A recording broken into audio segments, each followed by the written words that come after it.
মাঝে মাঝে আমার এই শয়তানের লাড়াচাড়া দেয়। লাড়াচাড়া দেওয়ার জন্য আমি যেটা করি সেটা হচ্ছে হুটহাট এক একখান কাম করে ফেলাই। তো যাই হোক, এইবার আমার শয়তানের লাড়া দিল, তাই সকাল সকাল উঠটা ফারিয়া আপুরে নিয়ে চলে গেলাম একেবারে মেট্রো পর্যন্ত রিক্সা ঠিক কইরা। তারপর যে মনে হলো আহারে আমাদের গন্তব্য তো মেট্রো পর্যন্ত না, তালতলা পর্যন্ত, 315 নম্বর পিলার পর্যন্ত। তারপরে আবার রিক্সাওয়ালারে নিয়ে যাইতে থাকলাম, যাইতে যাইতে যাইতে যাইতে যাই হোক 315 নম্বর পিলারের জন্য পিলার গুনতেছিলাম আর ভুল গেছিলাম আমরা কোন পাশে নামবো, রাস্তার ডান পাশে নাকি বাম পাশে। তাই খুঁজতেছিলাম কোথায় অনেকগুলা গাছ রাস্তার পাশে জড়ো করা আছে। অবশেষে যাইয়া আমরা আমাদের গন্তব্য পাইলাম। আসলে বলে রাখি, আমরা যাচ্ছি আগারগাঁয়ে যে 40 টাকার গাছের মেলা হচ্ছে সেখানে। গাছের মেলা হবে আর আমি যাব না, এটা কি হইতে পারে? তার সাথে ফাড়ি আমরা বগল দাবা করবো না, সেটাও হইতে পারে না। যাই হোক, অনেকের সাথে এই মেলায় যাওয়ার প্ল্যান থাকলেও কেউ যোগাযোগ করে নাই। অবশেষে ফারিয়া আপুরে নিয়ে চলে গেলাম। আর ফাতেমা আপু যাওয়ার কথা আছে, এখন ফাতেমা আপু দেখা যাক কি করে। তো তাই আমি আগেই ফারিয়া আপু যেহেতু গেল সাথে গেলাম, তো এই তো আমরা প্রায় গন্তব্যে চলে আইছি। এখন ফারিয়া আপু রাস্তা দিয়ে হাঁটতেছিল, তো আমি বললাম রাস্তা দিয়ে না হেঁটে ফুটপাত দিয়ে হাঁটেন, সুনাগরিকের দায়িত্ব পালন করেন। তো তারে নিয়ে হাঁটতে হাঁটতে সামনে আগাইলাম। আগাইয়া যাইয়া এইখানে তো এতগুলা গাছ দেখে আমরা একসের খুশি হয়ে গেলাম, কারণ গাছগুলা হ্যাভি মতকার থুকু চমৎকার। এই চমৎকার গাছগুলো দেখে যা ভাল লাগতেছিল, মনে হইলো আহা আজকের দিনটা আমার সার্থক হয়েছে। এত সুন্দর গাছ, বাহ কি সুন্দর জবা গাছ কলি ধরে রয়েছে। একেবারে হলুদ জবা ছিল, লাল জবা ছিল, হাইব্রিড জবা ছিল, মেলা রকম।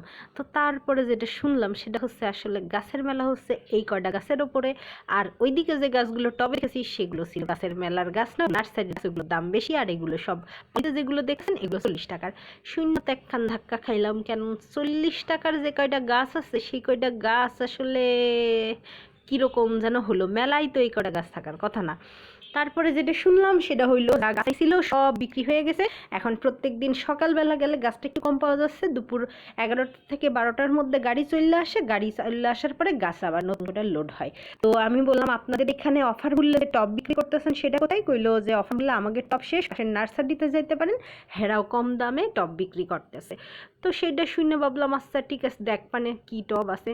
তো এখানে গাছগুলো দেখতে আসলাম, তো ভাবলাম পাশের নার্সারির সুন্দর গাছগুলো আরেকবার দেখে আসি নিজের বাসায়, তো এমনি সুন্দর করে সাজিয়ে হবে। গাছগুলো দেখতেছি সুন্দর। এর মধ্যে পাখি খান দেখা আমাদের দুইজনের মধ্যে কাইজ যাবে গেল যে এটা আসলে ঘুঘু পাখি নাকি কৈতর পাখি। আমার তো মন চায় একের এটা হচ্ছে ঘুঘু পাখি, শিওর। কিন্তু আপু কই না কৈতর, আপনি ভুলছেন। এই নিয়ে আমরা ঝগড়াঝাটি কইরা আবার চিন্তা করলাম সময় যাইতে আছে, অন্যদিকে মনোযোগী আবার গাছ দেখতে শুরু করলাম। এর মধ্যে কিছু গাছ পছন্দ হইলো, কিন্তু এইখানে দুর্ঘটনা যেটা ঘটলো সেটা হচ্ছে এই মানে যে ভাই একেবারে চিৎকাইয়া কাতকাইয়া এমন ঘুম দেখছে, হাতেরে আমি ডাইকে পাশের দোকানের বাইরে যে বললাম ওই দোকানে যিনি শুয়ে আছে ওই নাকি বাচ্চা আছে নাকি মইরা গেছে, বললো না উনি বাচ্চা আছে আপনারা ডাকেন। কিন্তু ডাইকা পেলাম না, ফারিয়া কাছে হাতে দাঁড়ায় থাকলো, কি করবে বুঝতে পারতেছিল না। তো যাই হোক, আমিও জিনিসপত্র দেখতেছিলাম, এগুলো বেশ সুন্দর লাগতেছিল, এত সুন্দর খাঁচা। কিন্তু এইটা জিনিসটা কি আপনারা জানলে জানাবেন। নিচের এই বালকের মধ্যে পানি দেখে মনে হলো দুইটা মাছ ছেড়ে দিয়ে আসি আমি, কিন্তু যাই হোক মাছের বাজার আশেপাশে ছিল না, তাই ছাড়া হলো না। আবার গাছ দেখায় মনোযোগ দিলাম, ক্যাকটাস দেখলাম, সাকুলেন্ট দেখলাম, বিভিন্ন রকম গাছ দেখা ভালো লাগলো। এর মধ্যে এখানে দেখলাম বিভিন্ন রকম টব রয়েছে এদের কাছে।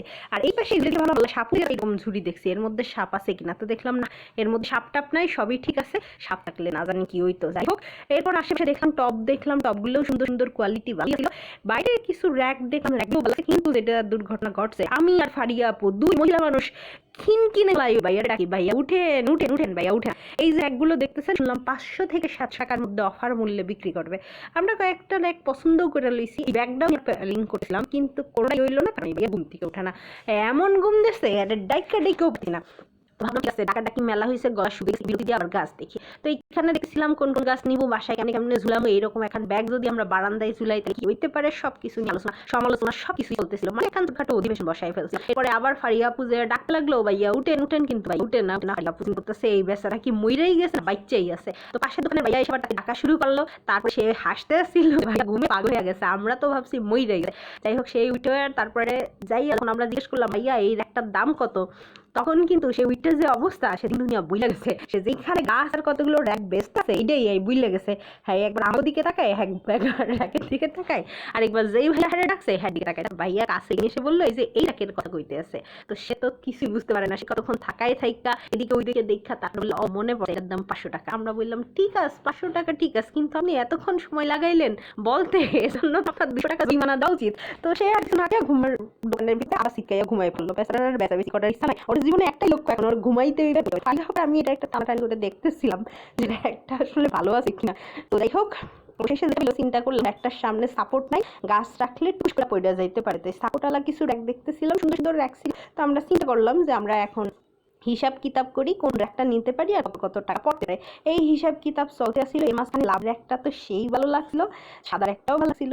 আর সাদা র্যাকটা আমরা নিতাম, কিন্তু ওই যে ব্যাক সাপোর্ট নাই, টবলা পড়ে যাওয়ার আশঙ্কা আছে, এই জন্য চিন্তা করলাম যে আচ্ছা ঠিক আছে লাভ একটা তাহলে সাদা র্যাকটা নেওয়া যেতে পারে। এইসব হিসাব কিতাব করি আমরা আবার গাছ সিলেক্ট করা শুরু করলাম যে এই র্যাকে কোন গাছ রাখবো, তাইলে সেই গাছও কিনতে হবে। এই চিন্তা করে আমরা দেখতেছিলাম গাছ, এর মধ্যে ছবি তুলতেছিল। আসলে বেটি গাছের ছবি তোলে না, এই কার্ডের আমি কনফিউজড হয়ে গেলাম। আমি বললাম করতেছেন কি লোকের কার্ড দেবেন। তারপরে সে আবার চুপচাপ থাকে, আবার পাখি দেখা শুরু করলাম, গাছ দেখা শুরু করলাম। গাছ দেখতে যেটা দেখলাম এই পাখিটা তো সেই এক্সের পছন্দ হয়েছে, বারান্দায় থাকলে ভালো লাগতো। আমার বারান্দায় এই পাখি নাই, চিন্তা করি কষ্ট লাগছে। তো যাই হোক এখানে মেলার গাছ ছিল, সেই গাছগুলো দেখতে লাগলাম। আর পলি গাছগুলোর মধ্যে এখানে পাতার গাছ ছিল, তেজপাতার গাছ ছিল, গোলাপ গাছও ছিল 40 টাকার অফারে। তারপর মাধবী লতার গাছ ছিল, ফোন মশা ছিল। তারপরে এটা হচ্ছে ফুরুষ গাছ। ফুরুষ মানে ওই যে রবীন্দ্রনাথের গান আছে না, তোমার চেরি ফুল দাও আমার শিউলি নাও, সেই চেরি ফুলের গাছ আর কি, ফুরুষ গাছ। তো তারপরে এখানে গোলাপ ছিল, আরও বিভিন্ন রকম গাছ ছিল, একটা নয়নতারাও ছিল। নয়নতারা আমার ভীষণ ভীষণ ফেভারেট ফুল।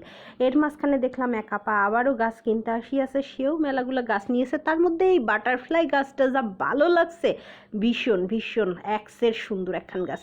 তো এই নিয়ে আমরা কথা কইতে আসছিলাম, কথা কইতে কইতে যাই হোক সময় শেষ। অবশেষে মানি ব্যাগ খুললে দেখি মাত্র আছে 100 টাকা। অর্থাৎ আমরা যা করেছি তা হলো আমরা সবই নিয়েছি, মানি ব্যাগও নিয়েছি, তালা চাবি নিয়েছি, সবই নিয়েছি, শুধু টাকা নেই নাই। তো অবশেষে এই 40 টাকার পোলাও পাতার গাছটা কিনে নিয়ে এসেছি। ইনশাল্লাহ 40 বার পোলাও রান্না করে এটা দিয়ে ইনশাল্লাহ আমি আমার 40 টাকা উসুল করে ফেলবো। কেননা ব্যাচেলারের 1 টাকা লক্ষ টাকার সমান, তাই এটা দিয়ে 40 বার পোলাও রান্না করলেই আমার টাকা উসিল হবে, তার আগে হবে না। তো যাই হোক আপনারা দোয়া করবেন পোলাও গাছটা যেন বাঁচে, আমিও যেন 40 বার পোলাও রান্না করে খাইতে পারি। আর বলে রাখি এটা অরিজিনাল পোলাও গাছ ছিল, আমি চেক করে নিয়েছি। তো আপনারাও এই মেলায় আসতে পারেন এবং চমৎকার চমৎকার গাছ কিনে নিতে পারেন। ভিডিওটা এই পর্যন্তই, ভালো থাকবেন, টাটা।